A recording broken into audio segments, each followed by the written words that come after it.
Eh ben tiens, qu'est-ce que je vois? Vous savez ce qui se passe? Dans Elle, ce magazine féminin hein, qui s'intéresse à la mode, à la jet set, aux soins de peau, à vos vacances, à comment maigrir, enfin et tout, eh ben, elle s'intéresse aussi au destin tragique de la mère de Naël. Oui, 1 an après, sa mère se confie et vous avez une image tellement belle. Regardez-moi ça. Là, elle est sur son, je sais pas, sa petite terrasse hein, privative. Elle est songeuse avec son. Oh, c'est beau, oh, c'est beau. Bon, elle s'est payé un beau petit pull là. Elle a touché combien 490 000 euros. Ça met bien. Bon, elle a perdu un fils quand même. Mais en plus, tu diras, elle a vu. Normalement, tu sais, un gamin décède, vous savez, Lola ou Thomas ou d'autres, en fait, ils ont droit à des petites peluches, quelques bougies dans le recoin d'une porte, devant un mur.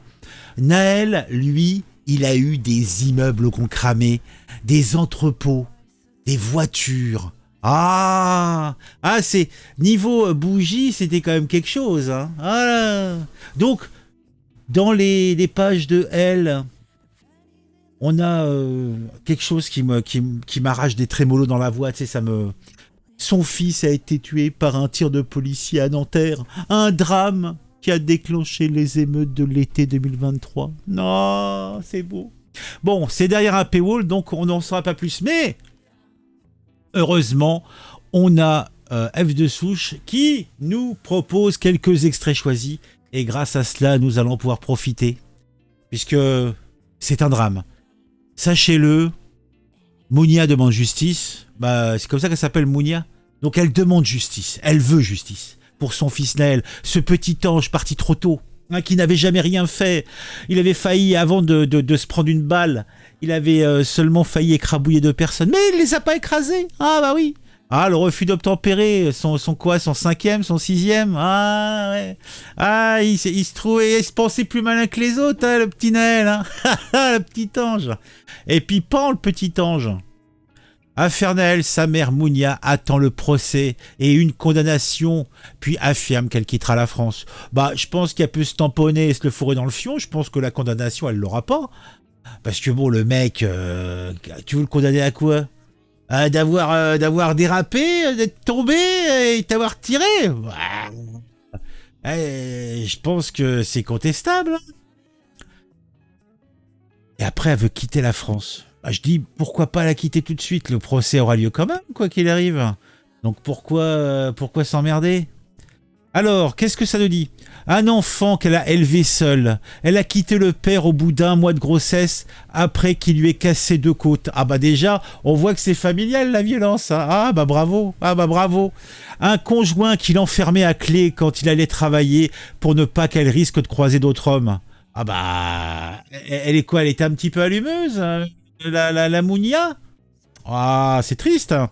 Donc le père l'enfermait à clé quand il allait travailler pour pas qu'elle risque de croiser d'autres hommes. Alors est-ce qu'elle avait des tendances à coucher dehors ? Je sais pas. J'ai hésité à garder le petit, nous dit Mounia. Et puis je me suis dit que quand tu fais un enfant, tu prends tes responsabilités. La nuit, au début, je me levais pour aller voir s'il respirait encore. Je mettais mon doigt sous son nez, comme ça. Elle fait le geste. Oh. Donc, pour résumer, elle fait ce que... Elle avait les angoisses de toutes les mères et les pères peuvent avoir. Oh, c'est-tu pas charmant ? Et puis, elle a hésité à le garder. Tant qu'elle a plus besoin d'hésiter, hein. Elle assure n'avoir jamais connu les galères des mères isolées. C'est bien ça. J'ai toujours travaillé, j'ai trimé pour qu'il ne manque de rien. Chaque mois, il avait droit à un cadeau. Comme une paire de baskets, pour ne pas qu'il aille voler ou faire n'importe quoi. On s'envoyait des 15 à 20 messages par jour. C'était fusionnel. Et d'accord. Et donc si vous étiez très fusionnel, je comprends mieux pourquoi et comment elle a réagi. Hein, parce que bon, quand même, il avait... Au TAJ, le petit Naël, il avait quelques faits à son actif quand même. Hein. Mon fils n'a jamais été condamné. Oui, il n'a pas eu le temps, il est mort avant. Mais bon, il était bien parti pour. Hein. Le petit ange. Hein. Je te jure. Ah non, non, non, mais no pitié, hein, no pitié. Le respect est bien mort. En tout cas, moi, pour moi, le respect est bien mort, hein. J'ai aucun respect pour cette histoire, hein. Aucune, aucune. C'est un drame, c'est clair que c'est un drame.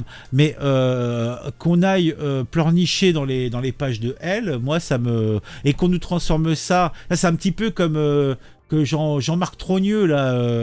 je sais pas comment il s'appelle, Jean-Christophe Trogneux, là. L'autre, on veut nous faire quoi, une série télé là-dessus. Non, mais faut arrêter, quoi, faut arrêter. Alors, Mounia Merzouk, donc c'est son nom, n'entend plus qu'une chose, un procès, une condamnation, et elle affirme qu'après, elle quittera la France. Bah, comme je l'ai dit, la condamnation, elle peut se la carrer en pointe et se la fourrer dans le fion, hein, parce qu'elle l'aura pas. Hein. Eh non, Simone, hein, tu l'auras pas ta condamnation. Hein. Non, bah non. Hein. Non, parce que il n'a pas voulu le flinguer, ton chiard. Hein. Sinon, c'est pas le bras qui aurait été visé, c'est la tête. Hein. Ah non, c'est un malheureux accident, hein, comme qui dirait. Hein. Ah bah ouais, bah ouais. Ah c'est faux, t'as pas de chance, hein. Bah pas de chance. Refus d'obtempérer quand même. Et initialement, c'est quand même assez vilain, hein, c'est pas beau, hein. Ah donc un procès, une condamnation, et elle affirme qu'après elle quittera la France. Et moi je dis, mais casse-toi tout de suite.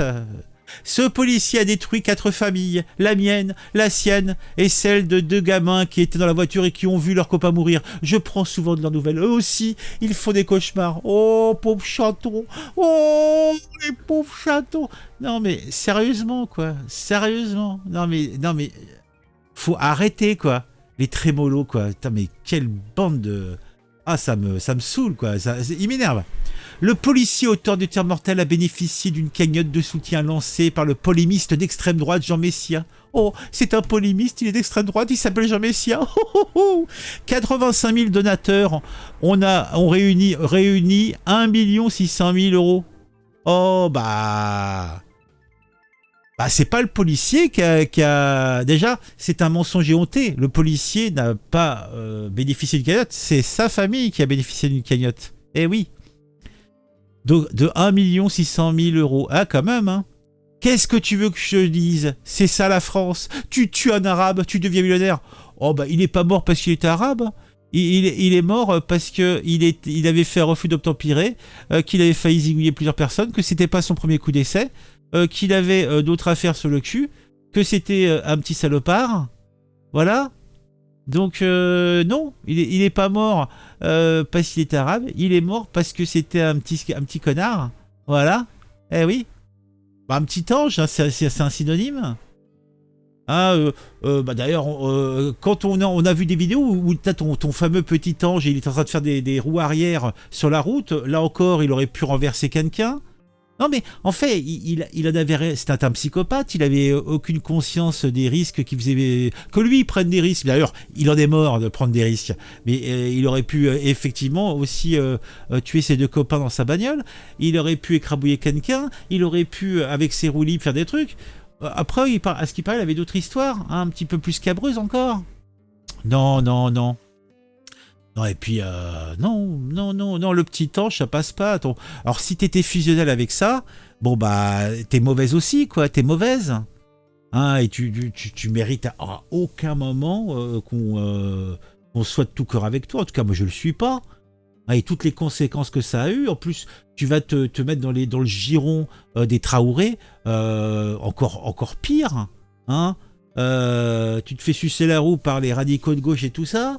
Peut-être que ça te donne satisfaction, mais honte sur toi, hein, honte sur toi. Souffle Mounia, elle-même destinataire d'une cagnotte de 490 000 euros. Ah, bah ça paye l'enterrement, quoi. Elle a dit qu'il n'y a aucune communication entre la police et les jeunes. C'est tout de suite de l'agressivité. C'est électrique. Oh, et puis c'est obligatoirement la faute de la police. Hein. Que les gens du quartier ont peur pour leurs enfants. Ah bah, il n'y a pas de raison qu'ils aient peur si leurs gamins font pas de merde. Mais s'ils font de la merde, bah c'est clair. Hein. Et puis moi, à titre personnel, j'espère que l'exemplarité aurait pu aider. Mais on a vu là, moi je traite des faits divers. Donc continuellement, et je vois que les refus d'obtempérer, il y en a toujours autant. Hein, des policiers qui se font blesser, tuer, il y en a toujours autant. Non, mais non, il faut que la peur change de camp là, hein, pour de vrai. Hein, il faut que la peur, elle soit dans la tête de ces petits saligots. Parce qu'en fait, la seule chose qui peut les sauver, c'est la peur. S'ils n'ont pas peur et qu'ils pensent qu'ils vont toujours s'en tirer, bah, quand il arrive un truc comme ça, hein, là, moi, ce que je regarde, c'est pendant les émeutes, on n'est pas été un petit peu plus véloce. Hein. Ah non, mais moi je suis devenu acariâtre. Hein. Ah, mais c'est mon côté vieux con, hein, mais je vous le dis. Hein. Ah, c'est mon côté vieux con. Non, tout cela n'est pas beau, tout cela n'est pas propre. Bon. Ah, je sais que je vais choquer plus d'un, mais moi, aucune pitié. Hein. Ah, et voir ça dans elle, mais sérieusement, on se fout de notre gueule, quoi. Franchement, mais quelle horreur, quelle épouvante. Allez, mettez un j'aime, mettez un commentaire. Dites pour le référencement, etc. On se retrouve très vite pour une nouvelle vidéo sur un sujet qui vous intéresse et qui, je l'espère, vous intéressera aussi.